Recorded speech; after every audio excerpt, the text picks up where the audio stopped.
दोस्तों, कहते हैं कि जीवन एक ऐसा आईना है जो हमारे गुण और अवगुण को साफ साफ दिखाता है। लेकिन कई बार यह आईना अहंकार की धुंधली मैल से मैला हो जाता है। अक्सर किसी व्यक्ति का घमंड उसकी सुंदरता, दौलत या सामर्थ्य के कारण चरम पर पहुंच जाता है।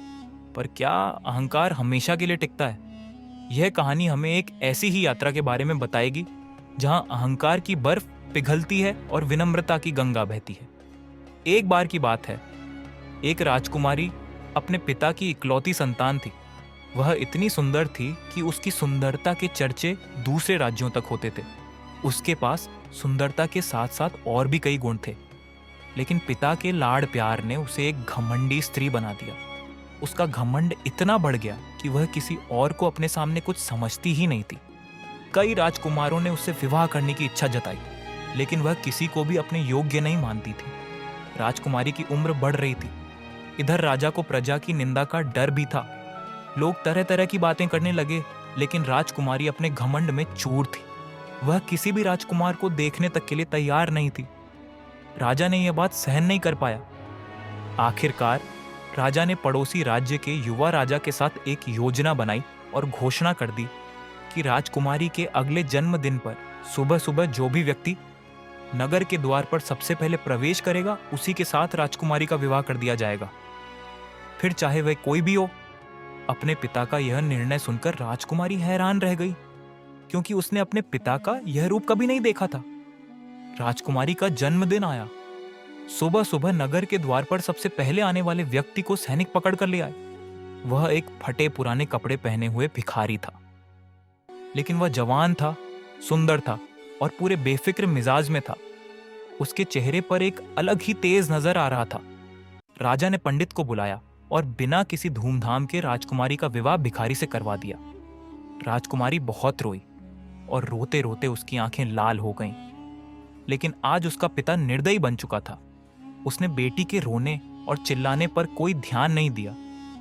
राजा ने भिखारी को सिर्फ 5 सोने के सिक्के दिए और कहा, तुम अपनी पत्नी को लेकर मेरे राज्य से जल्दी निकल जाओ, और याद रखना, अगर फिर तुम या तुम्हारी पत्नी मेरे राज्य में आए तो तुम्हें मृत्यु दंड दिया जाएगा। युवा भिखारी राजकुमारी को लेकर चल पड़ा। रोती बिलखती राजकुमारी उसके साथ जाने के लिए मजबूर थी, लेकिन भिखारी अपनी मस्त हालत में प्रसन्न था।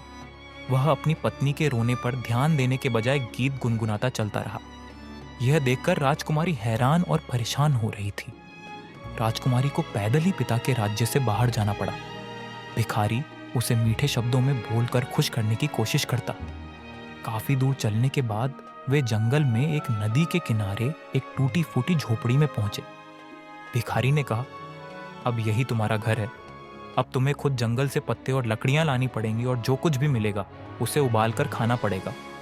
पास के गांव में लकड़ियां बेचने जाना पड़ेगा। मैं भी जितना हो सकेगा तुम्हारी मदद करूंगा। अब राजकुमारी का जीवन बहुत कष्टदायक हो गया था, लेकिन मजबूरी सब कुछ करवा देती है।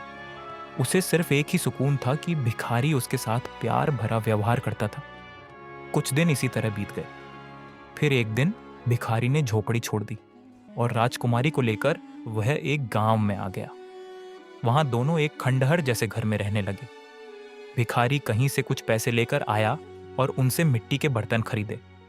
उसने अपनी पत्नी से कहा, इन्हें बाजार में ले जाकर बेचो। अब राजकुमारी के लिए सिर पर बर्तन रखकर बाजार जाना बहुत मुश्किल काम था, लेकिन मजबूरी में उसे जाना पड़ा। भिखारी ने साफ कह दिया था कि अगर वह उसकी बात नहीं मानेगी तो वह उसे छोड़कर चला जाएगा। बेचारी राजकुमारी सिर पर बर्तन रखकर बाजार गई। उसे बर्तन बेचना नहीं आता था और दूसरों के साथ विनम्रता से बात करना भी नहीं आता था। बाजार में बर्तन रखकर वह उनके पास खड़ी रही, क्योंकि जमीन पर बैठना उसे बहुत बुरा लगता था। थोड़ी ही देर बाद एक घोड़े पर सवार एक युवक बाजार में आया। उसने राजकुमारी से बर्तनों की कीमत पूछी। राजकुमारी ने रूखे लहजे में दाम बताए। उसकी रूखी बोली सुनकर वह घुड़सवार वापस मुड़ गया।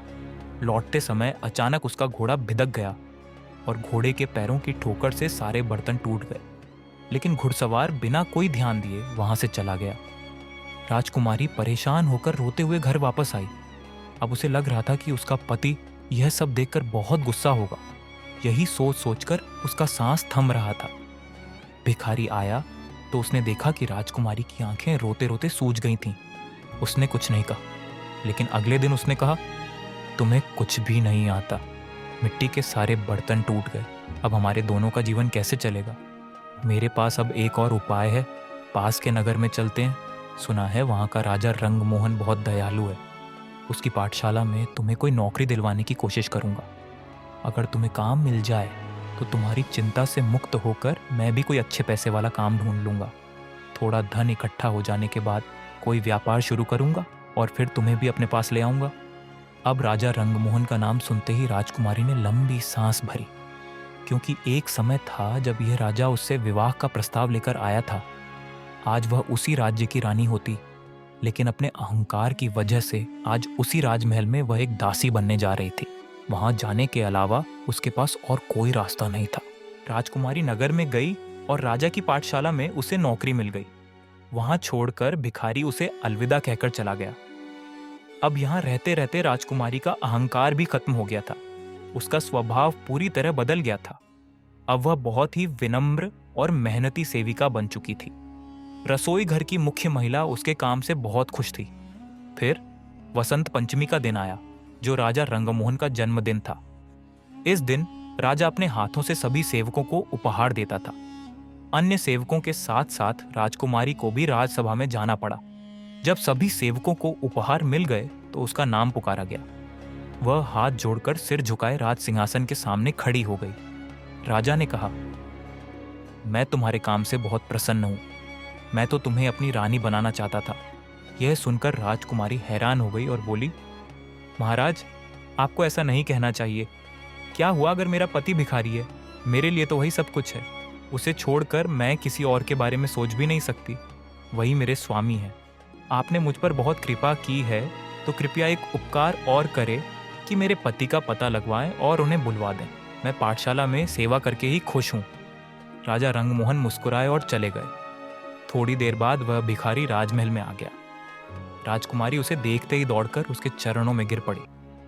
भिखारी मुस्कुराया और बोला, राजकुमारी, मैं ही राजा रंगमोहन हूं और मैं ही तुम्हारा पति भिखारी हूं।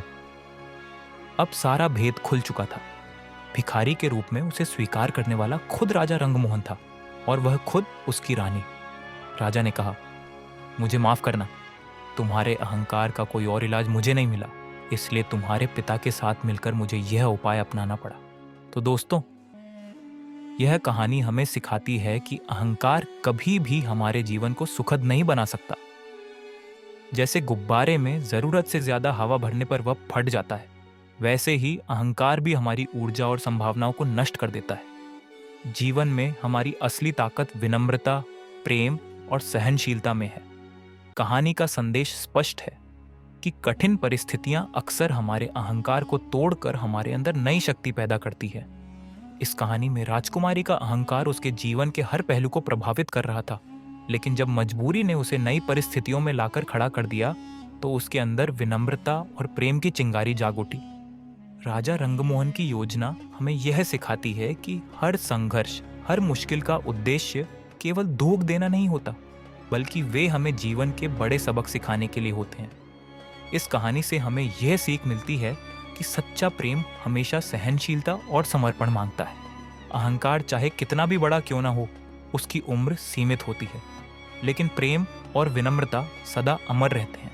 तो मुझे उम्मीद है कि ये कहानी और इसका संदेश आपको अच्छा लगा होगा। अगर आप चाहते हैं कि मैं ऐसी ही और भी दिलचस्प और प्रेरणादायक कहानियां आपके लिए लेकर आऊं, तो द ईगल स्टोरीज चैनल को सब्सक्राइब जरूर करें। आपका बहुत बहुत धन्यवाद।